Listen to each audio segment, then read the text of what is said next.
আসসালামু আলাইকুম বন্ধুরা, স্বাগতম বাংলা ইনফো ল্যাবে। আজকে আমরা কথা বলবো ডেনমার্কের মেয়েরা কেন বাংলাদেশিদের পছন্দ করে, ডেনমার্কের বিয়ে করলে নাগরিকত্ব পাওয়া যায় কিনা, কত ইনকাম হয়, লিভিং কস্ট কেমন, আর কাজের ভিসা পাওয়ার প্রসেস কি। ভিডিওটা শেষ পর্যন্ত দেখলে পুরো ক্লিয়ার আইডিয়া পাবে। ডেনমার্কের মেয়েরা কেন বাংলাদেশিদের পছন্দ করে।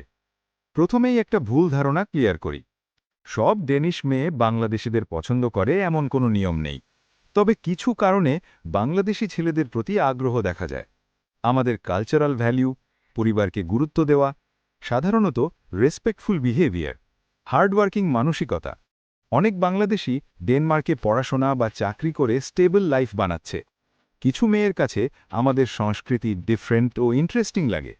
তবে মনে রাখবে, সম্পর্ক মানে শুধু দেশ নয়, ব্যক্তিত্ব, সম্মান আর আচার ব্যবহারই আসল।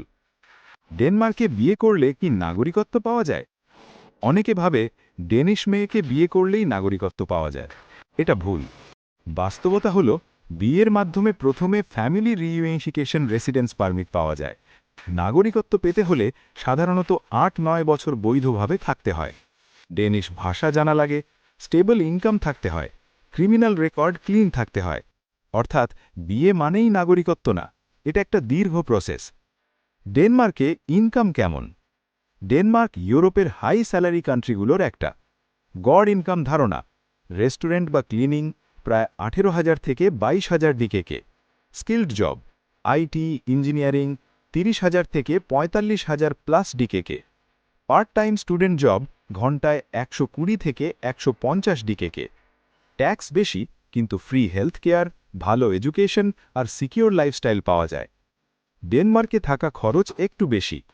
রুম ভাড়া ৩,০০০ থেকে ৫,০০০ ডিকেকে, স্টুডিও অ্যাপার্টমেন্ট ৬,০০০ থেকে ৯,০০০ ডিকেকে, খাবার ১,৫০০ থেকে ২,৫০০ ডিকেকে, ট্রান্সপোর্ট প্লাস ইন্টারনেট ৮০০ থেকে ১২০০ ডিকেকে।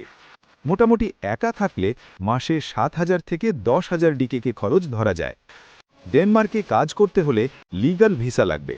কমন অপশনগুলো হলো skilled worker visa, positive list job, ডেনমার্কে ডিমান্ড থাকা পেশা, স্টুডেন্ট ভিসা, পরে ওয়ার্ক পারমিট। সাধারণ ধাপ: ১. ডেনমার্কের কোম্পানি থেকে জব অফার। ২. অনলাইন আবেদন। ৩. Document submission. ৪. বায়োমেট্রিক। ৫. অনুমোদন পেলে ডেনমার্কে প্রবেশ।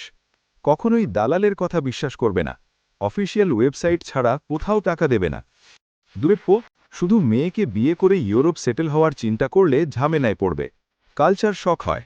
ভাষা না জানলে কাজ পাওয়া কঠিন। ফেক ম্যারেজ ধরা পড়লে deport plus ban. Realistic plan ছাড়া কখনো সিদ্ধান্ত নিও না। এই ভিডিওটা যদি কাজে লাগে একটা লাইক দাও, বন্ধুদের সাথে শেয়ার করো, আর এমন ইউরোপ রিলেটেড ভিডিও পেতে Bangla info lab channel subscribe করো। কমেন্টে বলো পরের ভিডিও কোন দেশের উপর চাও।